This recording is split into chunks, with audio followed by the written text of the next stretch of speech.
failures become an opportunity. We're live. Hey, Happy Friday. Today we have a very special guest with us. We're very excited. This is Jarod. hi. How you doing, Rick? Hello, happy Friday. Happy Friday. So today we have a cool topic. Every failure is an opportunity to start again, but with more experience. So a lot of times when we do something that maybe we're not proud of or that didn't go the way we wanted it to go, we have a couple of choices, and one of them is to sit in a ball and crumble to keep going on a downward spiral. And then, maybe some other choices. So hopefully we're going to talk about those today. And it can be anything. It can be in life. It can be in business. It can be anywhere. Yeah, and honestly, as entrepreneurs, we all know it doesn't matter if it's life or business because it's going to affect everything else that happens to us, whether that is business or life. So if something's crumbling in your personal life, don't think it's not going to touch your business life, because it is, and vice versa. And you need to be aware of that too. So kind of cool to get a third perspective today of someone who maybe doesn't own his own business yet. Yes. One day, maybe. Yeah, one day, like yesterday. You definitely should. All right, so let's talk about. Should we go over some failures or what we think we should do when we fail? How do you want to start? Well, let's talk about some real life experience. Jarod had a couple setbacks recently. I don't know if you want to share either of those, and just like in summary, and how you've bounced back from that. Yeah, sure. So, essentially, like a month ago, end of February, so about a month ago. I got into a car accident.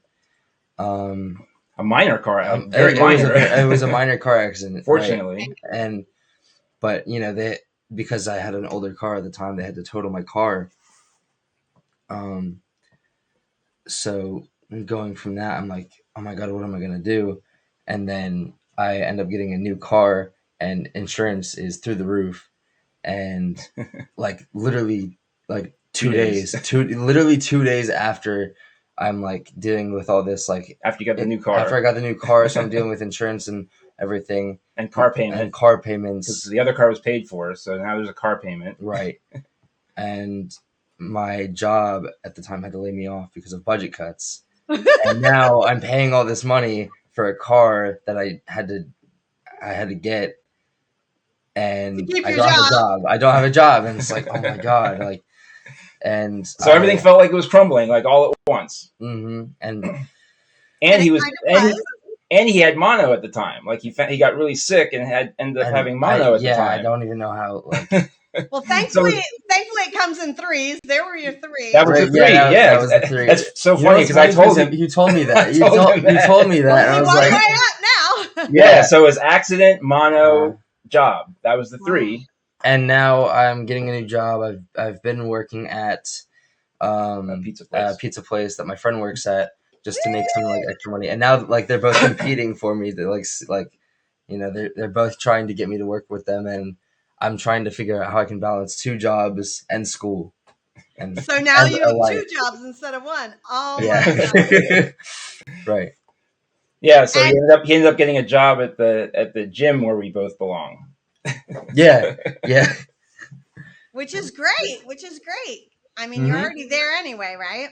Yep. Plus something you enjoy doing, which I think is good.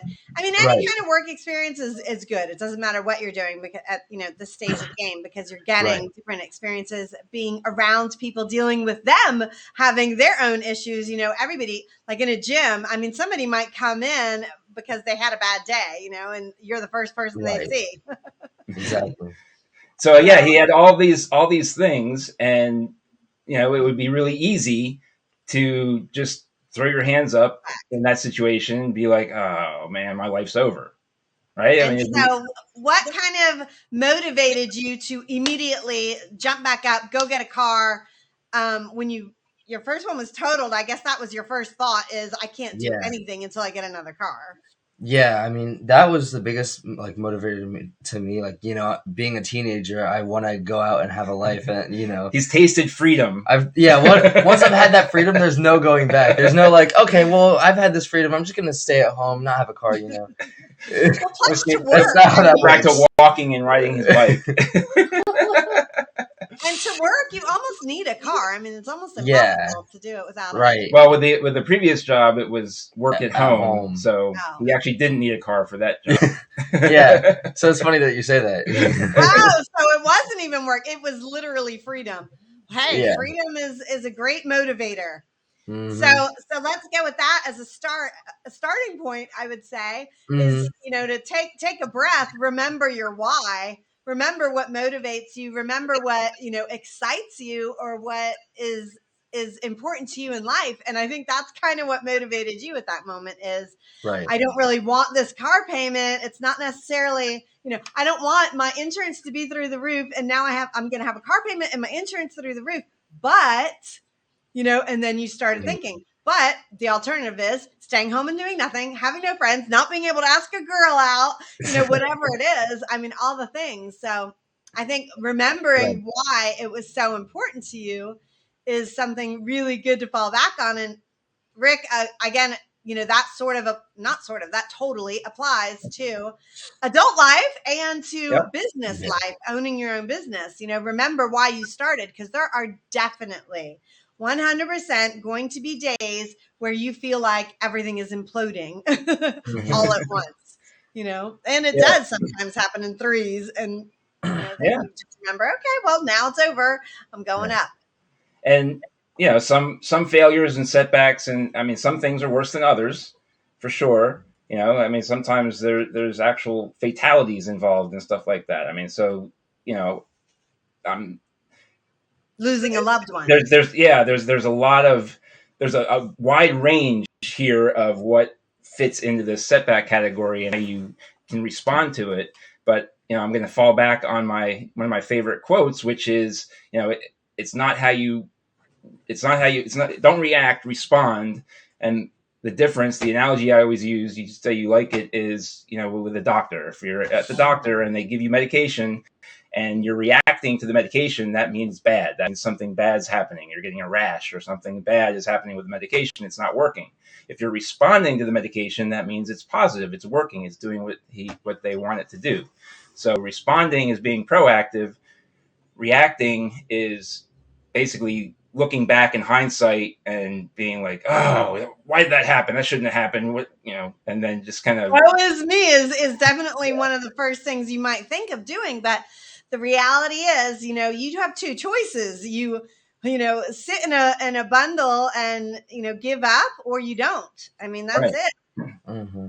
And you can't fix what has happened. Right. Whatever's happened has happened. Right. You can't fix it. All you can do is fix what's in front of you. That's why, you know, they say that car has a big windshield and a small rearview mirror. There's a reason for that. You can't fix what's in the rearview mirror.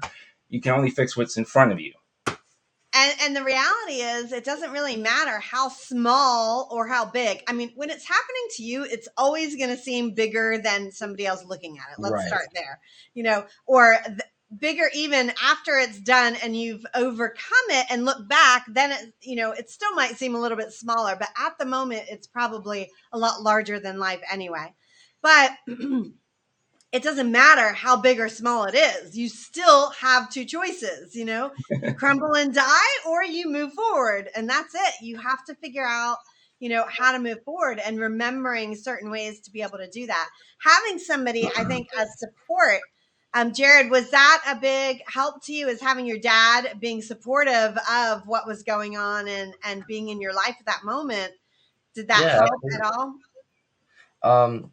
Yeah. So I think having my dad there helped me like pick myself off the ground and be like, okay, this is like what happened. And instead of being like, oh, what am I going to do? What was me? Oh, like my life is falling apart, going and doing something about it. And like, you know.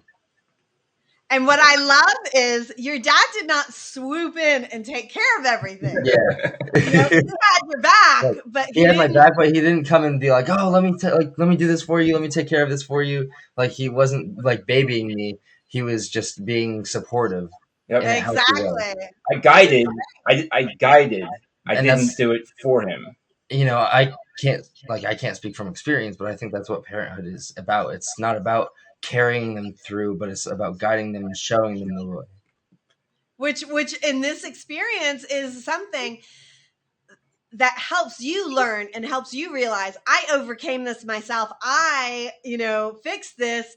I went through all of these setbacks and I figured it out. And now I'm double. Right. Now I'm double. I have 2 jobs instead of 1, and that's a great experience to happen because it gives you confidence. It gives you, I guess, confidence, to know that, okay, bad things are going to happen. I mean, we're all going to go through 1,000,001 setbacks throughout life. And I love that word also, Rick, that you used. Instead of failure or setback, it's kind of a reframe of the word, but it does give it a whole different meaning because failure is a lot more final. Like a setback is kind of like 1 step back, 2 steps forward, which I like that word a little bit more too.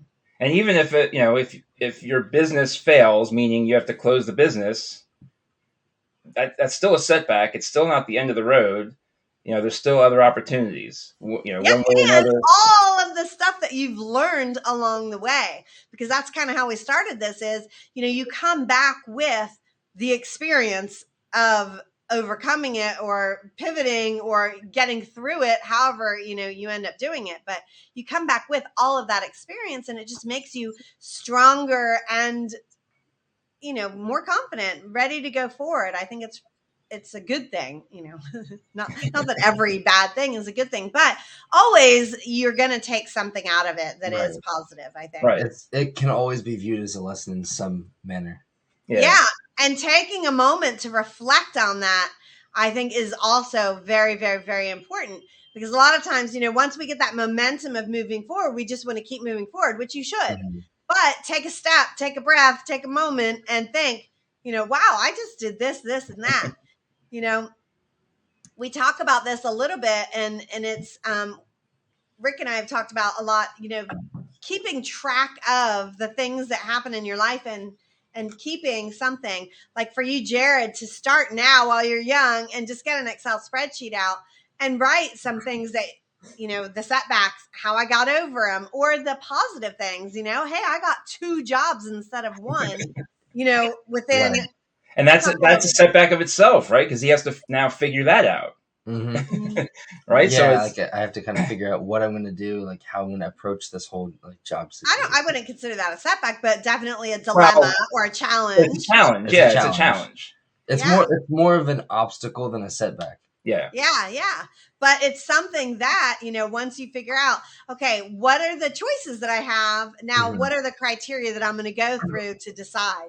Or is there a way that I could, talk to both and keep them both? Is that feasible, possible? Do you want to, having to go through all of those decision-making processes, I think is awesome, And that, again, applies to business because, as business owners, what we should be offering our clients, our customers, is a solution to a problem.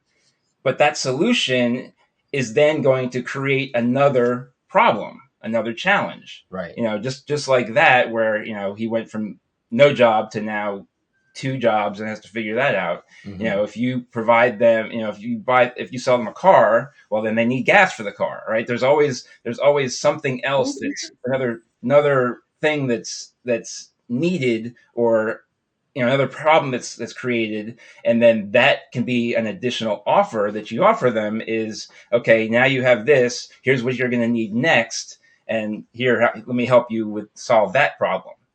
So absolutely, that's part of the offer and stacking your offers together in business. And then kind of circling back real quick to the failure thing. I mean, if we as infants quit after we fell down the first time we tried to walk, no one would be walking. It'd be a really weird world. Right. But we didn't have that whole ego problem that we've grown into as we get older. And I think that's a lot of it is the mindset. We didn't have that mindset of, oh God, this happened to me, I quit. we just got up and did it again, and we fell down, fell on our face, hit our head, whatever, and got up and did it again. Doesn't matter until it worked. I love that. And that's absolutely true. And again, in the beginning of this, we said every failure is an opportunity, blah, blah, blah, blah. Yep. So now looking for those opportunities, like you just said, now there's some opportunities to grow again, to change again. And in business, finding what those new opportunities are that you can help with is a great way to figure out what you want to do next and how you can kind of move forward or pivot or whatever it is that you want to do. Right. I love that. So what are some of the things that we said is, definitely know why something is important to you, whether that's your business, your car, your freedom. As entrepreneurs, that is one of the biggest things that's important to us, right? Mm-hmm. Is freedom. And maybe that looks different for everybody. Right. But it's important. So, looking at the things that are important to us and why we're doing whatever it is that we're doing, why are we trying to run our own business, trying to start a business? Why are we doing that? What were the other things? Having somebody in your life, whether that's a coach or a mentor or a group of people that you hang out with, something like that, I think is important. What else do we touch on? Well, tying into that one is, just getting a perspective, stepping back far enough to get a perspective on what's happened, rather than, that whole forest through the trees expression, step back far enough so that you can look at the big picture and not hone in on, oh my God, this happened, what am I going to do? But rather, okay, this happened, now what am I going to do? And I know those are the same words, but if you listen to the inflection, like, what am I going to do? Totally what am I going to do? Right? Exactly. What's the opportunity? The next opportunity in that? And, if somebody dies, for example, you can't necessarily turn that into something good, but you can find a learning opportunity somewhere, depending on obviously what happened. But, you should be able to pull something valuable out of it, even if it's not a positive thing, something of value out of any experience. Absolutely. And then reflect on it for sure. Give yourself kudos once you get through it, take a minute to celebrate and say, hey, I rock, I made it through this and ready for the next. I definitely think that's important. And as entrepreneurs right now, it's a good time to kind of reflect and remember all of the greats you did, because there could be some hard times coming here soon. So right now is a good time to kind of go through, and in those quiet, peaceful times, that's a good time to kind of set yourself up for what's next. All right. Any closing words or action? What are your action items? For action, I'd say reflect on any recent challenges, setbacks, things you considered a failure. Take some time and reflect on it. Write them down. Put them in a spreadsheet or write them in a notebook, whatever, and just reflect on them and try to pull something positive out of them. At least write down 5, a minimum of 5, and write down something positive that you either made happen or that came out of those experiences. Absolutely. Whether that is something you learned, right, or what you did to get through it or get over it. Yep. I love that. Jarod, any closing words? Thank you for having me. Thank you. You are welcome any day, anytime. We'd love to have you on here. Thank you so much. We will be back same time, same place next week. If you have any comments, questions, let us know in the comments or DM us. Have an amazing Friday.